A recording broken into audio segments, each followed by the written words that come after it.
Hello everyone, I welcome you all to my YouTube channel Invincible Science. We have already discussed about cell membrane, nucleus, cell wall, and today we are going to talk about cell organelles. What are these? As we have different body organs to perform different functions. For example, our heart, which helps in blood circulation, and our kidney, which helps in filtration. Similarly, the cells have different cell organelles to perform different functions like ribosomes, mitochondria, endoplasmic reticulum, lysosomes, and many more. Firstly, we will discuss about ribosomes, which is the protein factory of the cell. Why so? Because it helps in protein synthesis and it has no membrane around it, and this is present in both prokaryotes and eukaryotes. क्या होते हैं prokaryotes and eukaryotes? जिनमें nuclear membrane present होती है, these are called eukaryotes, and जिनमें nuclear membrane present नहीं होती है, दोज आर प्रोकैरियोट्स. अब हम बात करते हैं एंडोप्लाज्मिक रेटिकुलम की. This forms a network of membrane-bound tubes and sheets within the cell. अब ये जो एंडोप्लाज्मिक रेटिकुलम होता है, ये दो टाइप का होता है, rough endoplasmic reticulum and smooth endoplasmic reticulum. ऐसे एंडोप्लाज्मिक रेटिकुलम्स जिनमें राइबोसोम्स प्रेजेंट होता है उन्हें बोलते हैं रफ एंडोप्लाज्मिक रेटिकुलम, और जिनमें प्रेजेंट नहीं होता वो होते हैं स्मूथ एंडोप्लाज्मिक रेटिकुलम. अब राइबोसोम्स का फंक्शन क्या होता है? प्रोटीन सिंथेसिस का. तो जो राइबोसोम्स है वो रफ एंडोप्लाज्मिक रेटिकुलम में प्रेजेंट होते हैं, तो उनका काम होता है प्रोटीन सिंथेसिस का. तो प्रोटीन सिंथेसिस कहाँ होता है? रफ एंडोप्लाज्मिक रेटिकुलम में. एंड जो स्मूथ एंडोप्लाज्मिक रेटिकुलम है उनमें राइबोसोम्स नहीं होते हैं, तो वो प्रोटीन सिंथेसिस कैसे करेंगे? तो वो उनका फंक्शन क्या होता है? वो लिपिड्स बनाते हैं, लिपिड का फॉर्मेशन करते हैं हमारे स्मूथ एंडोप्लाज्मिक रेटिकुलम. और जो हमारे रफ एंडोप्लाज्मिक रेटिकुलम होते हैं उनका कोई रोल नहीं होता है in the synthesis of enzymes and hormone, but जो हमारे स्मूथ एंडोप्लाज्मिक रेटिकुलम होते हैं they plays a crucial role in the synthesis of enzymes and hormones.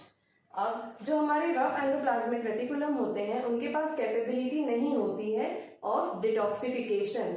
जब कोई फॉरेन मटेरियल एंटर करता है तो हमारे रफ एंडोप्लाज्मिक रेटिकुलम के पास कैपेबिलिटी नहीं है कि वो उसके साथ उसके अगेंस्ट लड़ सके, उनको डिटॉक्सिफाई कर पाए. बट जो हमारे स्मूथ एंडोप्लाज्मिक रेटिकुलम है वो स्ट्रॉन्ग होते हैं. They can detoxify the foreign material, the waste material. Understood? Now we will be talking about Golgi apparatus. It facilitates packaging and transportation of protein across the cytoplasm and performs the functions such as storage, modification and packaging of product in vesicles. अब इनका एक और important function होता है formation of lysosomes. अब ये lysosomes क्या होते हैं? This helps in maintaining the cleanliness in cell by digesting the waste material. जो हमने मैन्युफैक्चरिंग किया लिपिड्स एंड प्रोटीन्स का इन एंडोप्लाज्मिक रेटिकुलम, ये हमारी फैक्ट्री थी, मैन्युफैक्चरिंग यूनिट. अब इसका ट्रांसपोर्टेशन किसने किया था? गोल्गी एपैरेटस ने. स्टोरेज का काम भी उसी ने किया था. अब जो वेस्ट प्रोडक्ट है उनको डाइजेस्ट करने का काम किसका है? लाइसोसोम्स का. This is called suicidal bag of the cell because it may burst during cellular disturbances and leading to self digestion. ये खुद को ही डाइजेस्ट कर लेते हैं अपने डाइजेस्टिव एंजाइम से. That's why it is called suicidal bag of the cell. अब हम बात करते हैं वैक्यूल्स की. इनका काम क्या है? स्टोरेज का. ये this are called storage sac because it stores the essential substances in itself.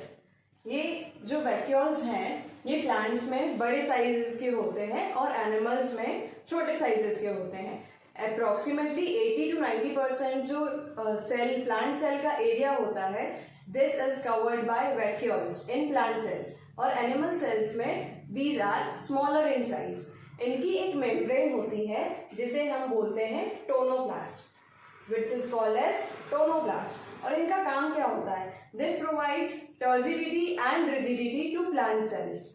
और इसका एक और मेन फंक्शन होता है which is it expels out excessive water and waste products from the unicellular organisms.